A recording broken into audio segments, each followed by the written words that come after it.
dar continuidade agora aos nossos trabalhos com a apresentação da mesa Ações de Prevenção Primária, Secundária e Promoção de Saúde Mental na Clínica de 0 a 3.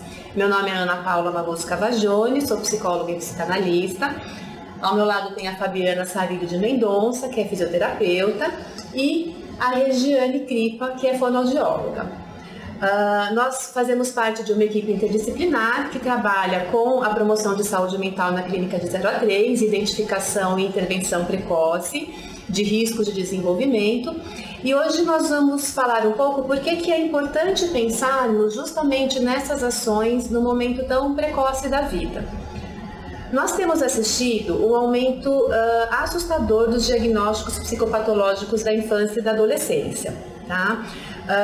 Temos visto um aumento de cerca de 10 a 20% desses diagnósticos ao longo dos últimos anos, e isso é assustador se nós pensarmos em termos objetivos.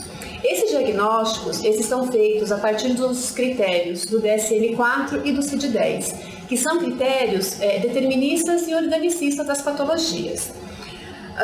Qual que é o problema disso? Porque se retira desse diagnóstico tanto a subjetividade do paciente que está se sujeitando a ele, quanto daquele que o executa, colocando todo o comportamento em termos apenas objetivos. Dessa forma, a gente acaba determinando o destino da criança sem permitir uma alternativa diferente que não seja o tratamento sintomático e o reeducativo.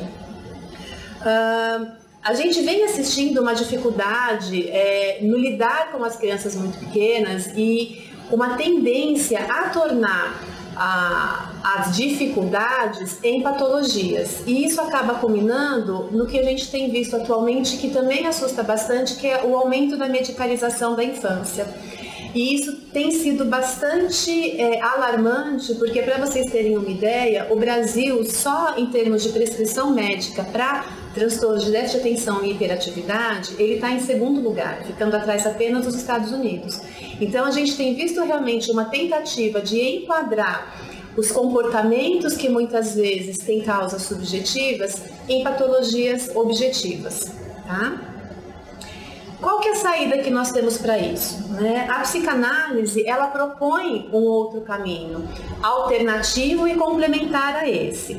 A psicanálise, ela propõe uma visão da psicopatologia que leva em conta não só esses critérios organicistas, mas também as forças, os desejos, os conflitos inconscientes como determinantes do comportamento humano. Então, é aquilo que está por trás do que o sujeito manifesta, é o conteúdo latente. O que essa criança quer dizer com esse sintoma? Tá? Nós temos estudos realizados em diversas áreas do conhecimento, não apenas na psicanálise, mas também nas neurociências, que comprovam a importância da identificação e da intervenção precoce para o melhor prognóstico dos quadros psicopatológicos. Os estudos eles vêm demonstrando que desde a vida intrauterina, a criança ela já é afetada e interage com o meio que a rodeia, no caso a mãe, e a mãe é essa inserida no ambiente que ela está. Então tudo aquilo que é sentido pela mãe também é passado para o bebê, né? O bebê ele reage até organicamente através das descargas que a mãe também vai tendo fisiológicas, de hormônios e substâncias dentro do corpo dela, com relação ao que ela vive no ambiente dela. E os principais momentos, né, o maior impacto que a criança tem, estão relacionados ao período pré-natal, perinatal e logo pós-natal, sendo o parto e o período pós-natal os momentos mais importantes. E isso a gente pode perceber nas mais diversas áreas de estudos acerca da clínica da primeira infância. Então, o que nós precisamos fazer? A saída que nós temos é realizar a intervenção a tempo, quanto mais cedo melhor, né? Por quê? Porque nós temos possibilidade de identificar os riscos patológicos antes que eles estejam cristalizados, ainda no momento muito inicial da constituição do aparelho psíquico. Toda a relação que a criança vai estabelecer com o meio que está à sua volta vai determinar esse desenvolvimento, e esse desenvolvimento é que vai organizar todo o restante, tudo aquilo que vem em torno. Então, a sua capacidade de fala, seu desenvolvimento motor, a forma como essa criança se alimenta, tudo isso vem atrelado a esse desenvolvimento. É uma fase de intensa plasticidade cerebral. Então é o momento que nós temos onde nós podemos intervir e de fato ter a chance, a oportunidade de ou reverter a instalação de um quadro psicopatológico ou amenizar muito as consequências dessa psicopatologia a longo prazo. É uma fase, como eu disse, de início de desenvolvimento psíquico e nós temos na literatura inúmeros relatos de casos onde nós tivemos a reversão dessas psicopatologias da infância, inclusive do autismo, tá? Como é que a gente pode pensar essa intervenção a tempo? Não é possível nós dissociarmos corpo e psiquismo. O corpo e psiquismo, eles se desenvolvem e se formam ao mesmo tempo. O bebê, ele tem o seu corpo e a sua mente misturados, ele não sabe identificar aquilo que é de dentro e aquilo que é de fora. Uma sensação de fome, por exemplo, ele não sabe identificar, não, eu quero o seio da minha mãe para me alimentar e esse seio está fora de mim. Uma dor de barriga, um frio, ele não sabe da onde vem isso. Então, isso está tudo misturado e aos poucos vai se diferenciando. E como é que isso vai se diferenciando?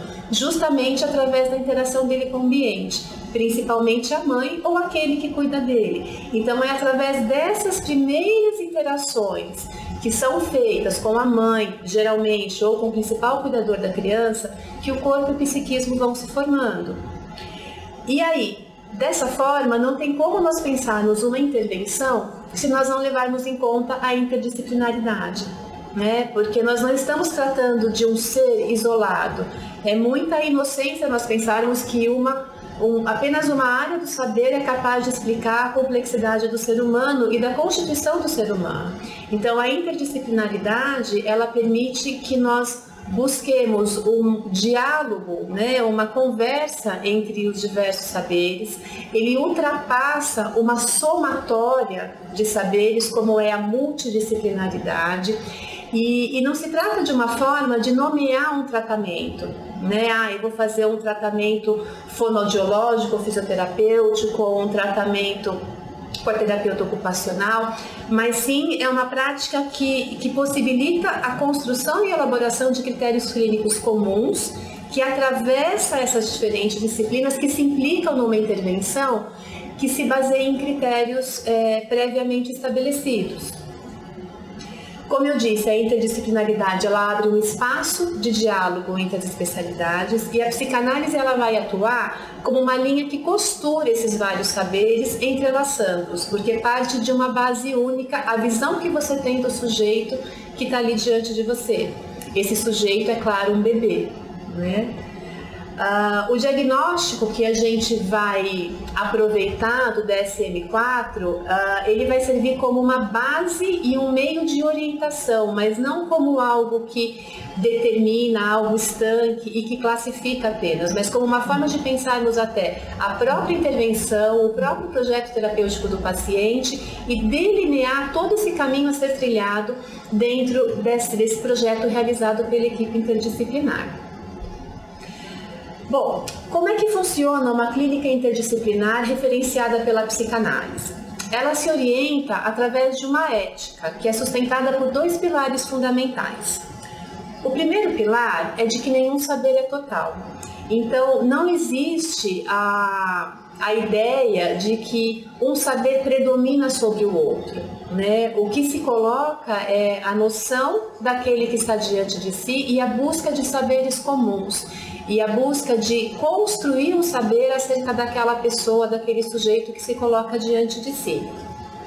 O segundo pilar é que a criança deve ser considerada como sujeito desde o seu início de vida. Na verdade, desde o período gestacional, né? O bebê já não é mais visto como aquele pedaço de bife com olhos, como era antigamente. O bebê, ele fala, ele se comunica, ele tem desejos, ele tem necessidades. Então, desde o momento em que ele se coloca para o profissional, para os pais, esse bebê precisa ser considerado como um sujeito de desejo, como um sujeito psíquico. Então, se há oportunidade de um psicanalista, juntamente com uma equipe interdisciplinar, atravessada pela psicanálise, intervirem desde os primeiros sinais ou pedidos de ajuda do bebê, cria-se a oportunidade de que esses sinais não se cristalizem e nem evoluam para transtornos mais graves. Então essa é a grande importância que nós temos ao falar de ações de prevenção e de promoção de saúde mental na clínica de 0 a 3. Tá? Nós vamos apresentar para vocês o programa Grão de Areia, que é um programa que nós implementamos na CLIA Psicologia e Educação, que se trata justamente de um programa de intervenção e de identificação de sinais de risco de desenvolvimento. Tá? É um programa interdisciplinar que acontece num ambiente lúdico e facilitador da interação cuidadores-bebês e que é baseado na metodologia IRD. Para vocês poderem entender um pouco como é que isso funciona, eu vou explicar rapidamente do que se constitui a metodologia IRD. O IRD ele é um instrumento padronizado no Brasil para identificação precoce de riscos de desenvolvimento para bebês de 0 a 18 meses. Nós temos visto no mundo todo diversas pesquisas acerca da importância dessa identificação precoce e desenvolvendo instrumentos de fato padronizados e comprovadamente eficazes para que essa identificação seja feita o mais rapidamente possível para uma intervenção a tempo. Tá? Nós aqui no Brasil temos validado a metodologia IRD e é a partir dela que nós trabalhamos. Então, em 1984, a doutora Josenilda, a pedido do Ministério da Saúde, ela construiu um manual de crescimento e desenvolvimento infantil para ser utilizado pelos pediatras da rede pública brasileira. Nesse momento, ainda não se falava em desenvolvimento psíquico. Em 1990, a doutora Josenilda ela já havia começado a sua formação em psicanálise e percebeu a importância de incluir nesse mesmo manual aspectos do desenvolvimento psíquico. Então, o Ministério da Saúde solicitou a criação de um instrumento com essa finalidade, também para ser utilizado por toda a rede pública brasileira. E foi aí que começou a pesquisa IRD. Então, de 2001 a 2009, um grupo de pesquisa com 10 especialistas brasileiros foi formado e chamado de GNP, que é o Grupo Nacional de Pesquisa, e eles construíram os IRDs a partir de 4 eixos teóricos: a suposição do sujeito, o estabelecimento da demanda, a alternância presença-ausência e a função paterna. Então, rapidamente, só para vocês entenderem como é que se formaram esses 31 indicadores divididos nesses 4 eixos teóricos, eu vou falar um pouquinho do que se constitui cada eixo. O eixo suposição do sujeito, ele caracteriza uma antecipação realizada pela mãe da presença de um sujeito psíquico que não se encontra ainda constituído. Então, vocês se lembram que eu falei há pouco que um dos pilares éticos da psicanálise é justamente você considerar a existência do sujeito no bebê desde o início, né? E isso as mães fazem de uma forma muito natural. Então, quando o bebê, por exemplo, ele faz o esgar dos primeiros meses de vida e a mãe se derrete toda e fala: nossa, que lindo, ele me deu um sorriso. É no momento em que essa mãe transforma esse esgar num sorriso que esse sorriso de fato se constitui. No momento em que ela antecipa que ali naquele bebê existe um sujeito psíquico que quer lhe dar um sorriso, é isso que vai facilitar de fato a instalação desse sujeito, tá? O estabelecimento da demanda. Esse eixo reúne as principais reações involuntárias que a criança apresenta ao nascer. Então, o choro, os movimentos motores, o olhar, e que são reconhecidos pela mãe como um pedido que ela dirige, né? Essa demanda, ela estará na base de toda a atividade posterior de linguagem e de relação com os outros, que depois a Regiane vai poder falar um pouquinho mais à frente. Então, como é que a mãe identifica o choro do bebê? Né? Ela sabe quando o seu bebê chora de fome, ela sabe quando o seu bebê chora porque está incomodado, quando está com dor de barriga, e isso vai se construindo ao longo das primeiras semanas de vida do bebê. E a partir do momento que essa mãe vai dando significado para o pedido do bebê, é que essa demanda também vai podendo se estabelecer, tá bom? O terceiro eixo é o de alternância presença-ausência, que caracteriza as ações maternas alternadamente presentes e ausentes. O que significa isso? No início, a mãe ela passa praticamente todo o tempo com o bebê em que esse bebê está acordado. E o bebê precisa dessa presença da mãe para que perceba que ela está ali. Aos poucos, ele vai podendo suportar um pouco dessa ausência, que se faz fundamental para que esse bebê também se manifeste, para que esse bebê chame pela mãe, para que ele chore, por exemplo. Né? Uma mãe que não permite que seu bebê chore, que não se ausenta para que seu bebê possa fazer uma demanda, muitas vezes impede que essa demanda aconteça. Então, entre a demanda da criança e a experiência de satisfação que a mãe proporciona, deve haver um intervalo no qual possa surgir a resposta da criança, que é a base das respostas ou demandas futuras, tá bom? E o último eixo é a função paterna, no qual se busca acompanhar os efeitos da criança dessa função que baliza as ações maternas. Então, entende-se que a função paterna ocupa, para a dupla mãe-bebê, o lugar de terceira instância, que é orientada pela dimensão social. Ou seja, a função paterna, ela consiste tanto em dar um suporte para que essa mãe possa efetivar a função materna de forma satisfatória para o bebê, podendo se tornar uma mãe suficientemente boa para que esse bebê se desenvolva, e ao mesmo tempo ele vai singularizar esse filho e inseri-lo no campo da cultura, tá? Eu trouxe para vocês 2 vídeos pequenininhos que eu acredito que dê para a gente poder rapidamente dar uma exemplificada do que eu quis dizer dos eixos para vocês. Esse primeiro vídeo, atualmente vocês encontram na internet, ele agora ficou famoso, quando eu peguei ele não era. Então, vamos ver o que acontece. Vamos lá. Vem, papai! Vem! Vem, papai!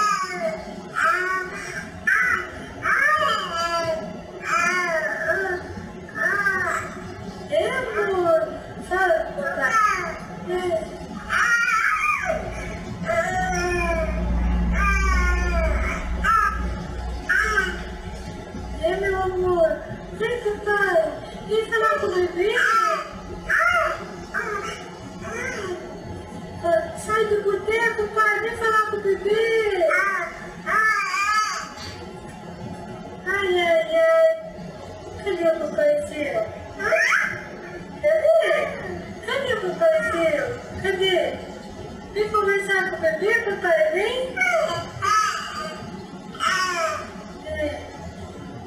Conversa? Cadê o papai? Vem, papai! Vem falar com o bebê!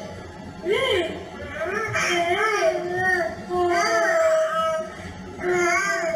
Se não chora, papai! Se não chora, papai!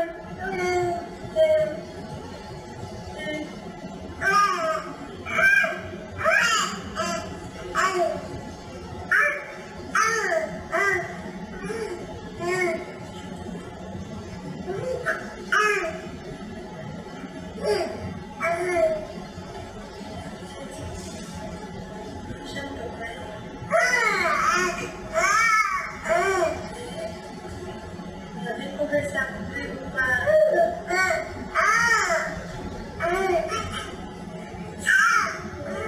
Se eu não choro, eu fico triste.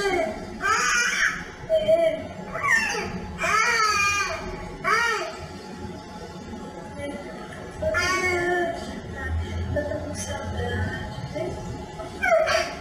Vem.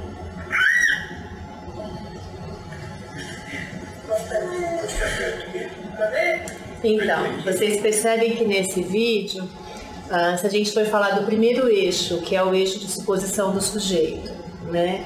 O que essa mãe faz? Essa bebê tem em torno de 4 meses, né? Você tá triste, fala, eu tô com saudade, papai, vem, papai. Então, essa mãe, ela tá supondo nesse bebezinho de 4 meses que ele tem saudades do pai. Né? Ela usa uma linguagem, uma fala, né, que a gente chama de manhês, que é fundamental, que é o que chama a atenção da criança. Se a gente for pensar no eixo alternância, presença-ausência, vocês percebem as pausas que essa mãe vai dando, que o bebê também dá, porque ele entra nessa comunicação desde tão pequenininho assim. A própria demanda, né, do estabelecimento da demanda, o olhar que o bebezinho faz para ela quando ela começa a cansar da brincadeira, mãe, E ela olha e ela fala, eu quero mais. Ela olha e ela chama essa mãe. Tanto que a mãe não consegue desgrudar o olho dela e mesmo cansada e querendo parar já a filmagem, ela continua ainda conversando com a bebê, porque essa bebê está chamando. E ela também atende a demanda da mãe. E a função paterna, essa mãe está super tranquila ali, cuidando do seu bebê, porque tem ali o suporte do pai, que está ali através da cultura, né? No caso, a câmera, falando, olha, eu estou aqui, vocês duas podem se relacionar comigo dessa forma. Então, é uma criança que tem os eixos aí bem estabelecidos. Vamos ver esse outro bebê.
Então, esse bebê, ele é um pouquinho mais velho, ele tem em torno de seus 6 meses e nós percebemos também os eixos muito bem estabelecidos, né? Então, essa mãe, ela supõe nesse bebê um ser que gosta de receber carinho, ela já deixou ele bem na posição, prontinho, né, para receber aquele carinho que ela já percebeu que ele gosta, que ajuda ele a adormecer.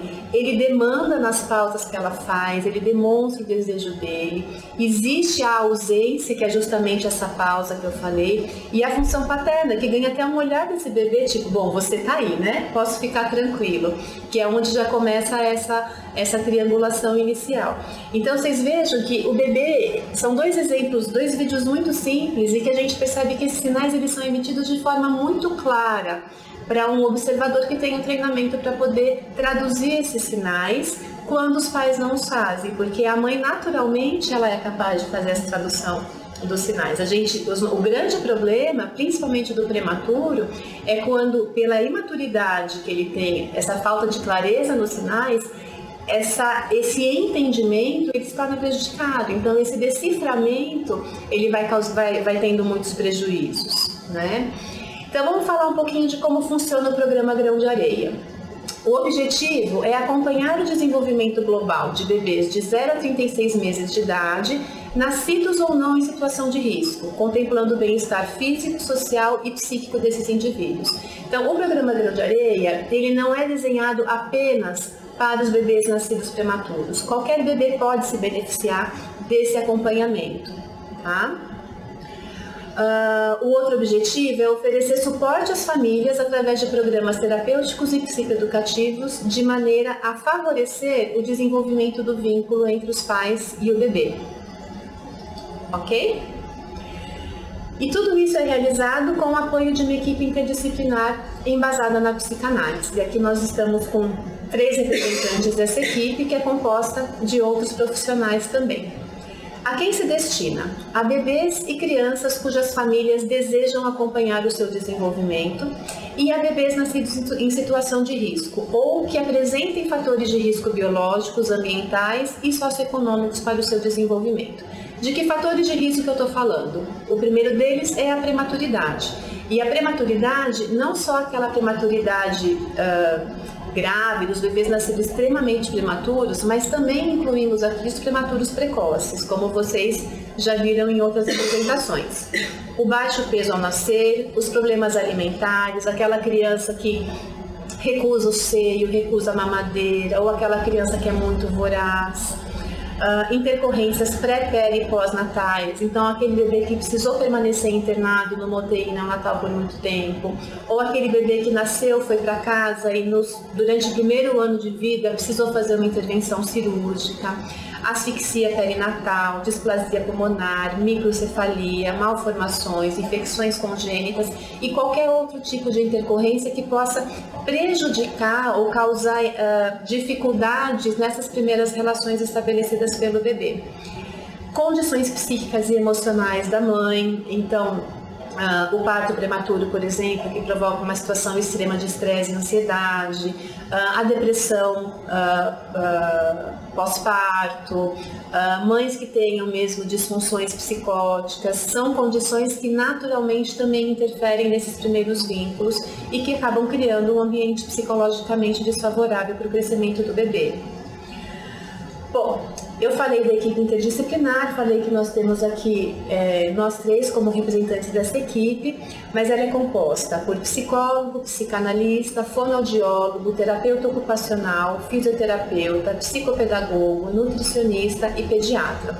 Então, todos esses profissionais participam do programa, atuando como suporte para essas famílias que vêm nos procurar e todos esses saberes costurados pela psicanálise. O grão de areia é dividido basicamente em quatro grandes núcleos, né? O grão de areia 1 para bebês de 0 a 12 meses, o grão de areia 2 para bebês de 12 a 18, o grão de areia 3 para bebês de 18 a 36 meses e o grão de areia 4 para crianças de 3 a 5 anos. Para participar, os pais eles passam por uma entrevista inicial com o psicólogo psicanalista responsável pelo programa. E se durante essa entrevista for identificada a necessidade de alguma avaliação específica, essa avaliação ela pode ser solicitada. A avaliação ela é então individualizada, baseada em entrevista, observação e aplicação de testes e escalas qualitativas e quantitativas, ok? Depois da avaliação inicial, aí o bebê vai ser encaminhado para o programa Grão de Areia, ou se for identificado já algum sinal de risco e que se perceba a necessidade da intervenção a tempo, ele é encaminhado para a intervenção específica, podendo ou não também participar do Grão de Areia se ele for se beneficiar do acompanhamento da intervenção do Grão de Areia. Bom, então o programa Grão de Areia ele consiste em encontros semanais com grupos de pais e bebês, normalmente no máximo até 8 pais e bebês, divididos em 2 etapas. A primeira etapa é uma etapa coletiva, é um momento lúdico, onde os profissionais permanecem junto com os pais e os bebês num ambiente de brincadeira, onde as intervenções elas são realizadas a partir daquilo que é emergente, a partir daquilo que é manifesto, também com o objetivo de ajudar na elaboração daquilo que encontra-se latente. Na segunda etapa, os pais e os bebês eles são separados e os pais eles permanecem com um profissional e é realizado um trabalho terapêutico e psicoeducativo voltado para as necessidades observadas de acordo com cada grupo. E os bebês, eles permanecem com 2 a 3 profissionais da equipe interdisciplinar que se engajam com esses bebês em atividades lúdicas, visando justamente a intervenção nas questões que foram observadas durante o período coletivo, tá? Sempre trabalhando na linha da prevenção e da promoção de saúde global do bebê. Então, nos casos que durante o acompanhamento do programa Grão de Areia, que nós vamos fazendo, acompanhando com os instrumentos específicos de cada área e também com a metodologia IRD, nesses casos que a gente identifica riscos para o desenvolvimento, aí esses casos eles são encaminhados para intervenção a tempo. Então, o programa Grão de Areia, ele facilita tanto a identificação precoce de riscos de desenvolvimento, como ele também trabalha na linha da intervenção e prevenção de saúde. Tá? Agora, a Regiane vai falar um pouquinho como é que a fonoaudióloga ela atua dentro do programa interdisciplinar. Bom, então como a Ana Paula já falou, da subjetividade, da relação mãe-bebê, a interação é o ponto de origem onde vai se construir a linguagem. O trabalho da fono consiste em observar todos os aspectos do desenvolvimento e acompanhar o desenvolvimento específico da linguagem. Isso é feito na intervenção, no momento que os bebês e os pais estão juntos com a equipe. Então, a estimulação é feita de forma lúdica, como a Ana Paula já apresentou, e também em situações específicas, os pais já são orientados quando estão com as crianças no relacionamento com os bebês. Além disso, na parte específica, na parte de orientação, são temas sempre de dúvidas que os pais trazem ou de alguma coisa que foi observado durante o atendimento, que precisa ser retomado com os pais, esclarecido, melhor explicado, e também o que pode ser feito em casa, atitudes da mãe, atitudes do pai ou de um outro cuidador que fique com esse bebê durante o dia, que podem estimular o desenvolvimento adequado da comunicação, da linguagem e posteriormente da fala.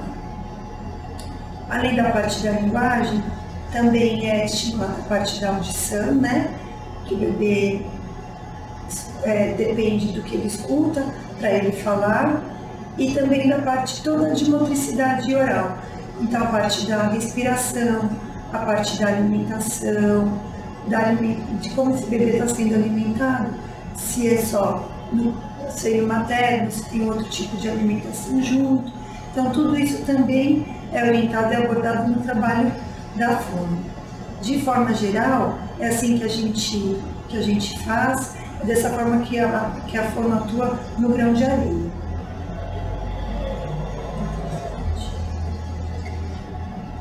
A atuação do fisioterapeuta, né? Não foge muito do que a Ana Paula disse, nem do que a Regiane disse, né? A gente acaba indo para a mesma linha, né? Nós também acabamos observando os aspectos do desenvolvimento e acompanhando o desenvolvimento motor através do brincar, né? Nós observamos essa criança, o modo como ela brinca, o modo como ela se relaciona com o meio, né?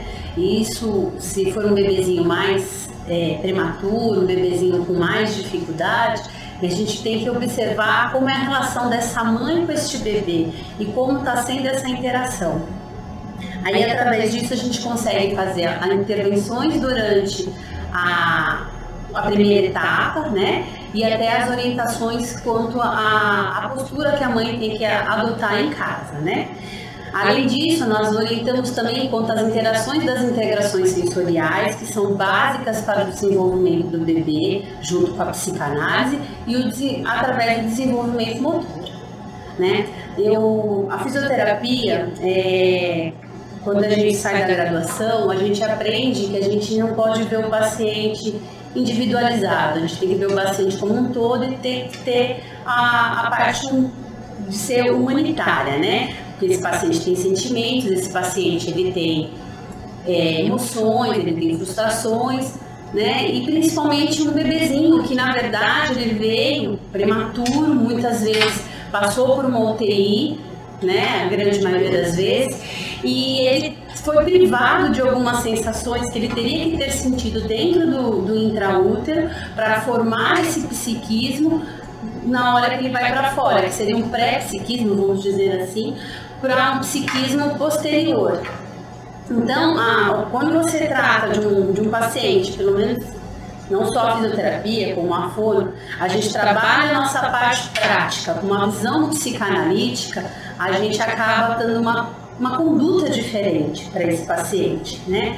No caso, por exemplo, vou dar um exemplo prático.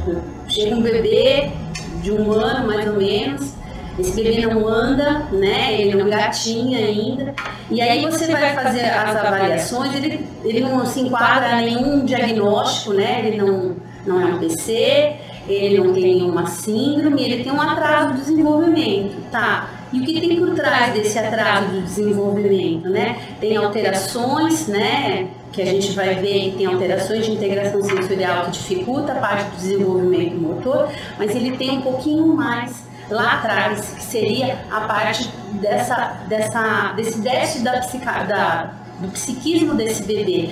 Ele teve uma alteração lá atrás, junto com a falta, vamos dizer assim, de experiências mãe-bebê, né? Desse vínculo criado mãe-bebê.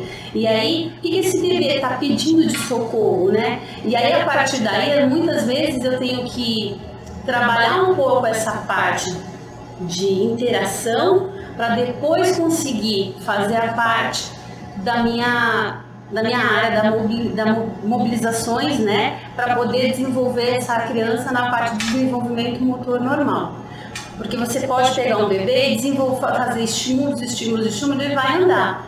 Ele vai andar, não vai ter jeito. De tanto estímulo que a gente trabalha, a gente recruta a musculatura, ensina, e esse músculo vai funcionar uma hora ou outra. Só que assim, com que qualidade essa criança vai ter um desenvolvimento motor? Lá na frente, ela vai ter outros problemas, principalmente problemas emocionais, ligados à parte psicológica. Então, assim, o trabalho interdisciplinar, ele é muito empolgante, porque a gente vai encontrando com muita facilidade pontos de concordância e de coincidência entre os saberes, né? Se formos pesquisar o que está na base do desenvolvimento infantil em todas as áreas, a gente vai encontrar a interação mãe-bebê. A diferença é como é que a gente vai olhar para esse bebê e como é que a gente vai traduzir aquilo que está sendo dito. Nós colocamos uma frase para fechar a nossa apresentação, que se uma ostra consegue, através de um grão de areia, produzir uma preciosa pérola, imagine que o ser humano amoroso é capaz de fazer por um bebê. E é isso que o nosso programa procura fazer, né? E transformando esses bebezinhos que chegam em verdadeiras pérolas para o futuro. Essa é a nossa equipe, né, composta por mim, pela Alessandra, pela Ana Paula, fonoaudióloga, Dominique, a Fabiana, que está aqui presente, o Fábio, a Letícia, a Maria José, a Regiane também aqui presente, a Simone, a Suzana e a Virgínia, né? Então, todos esses profissionais estão aí imbuídos nesse trabalho com o grão de areia.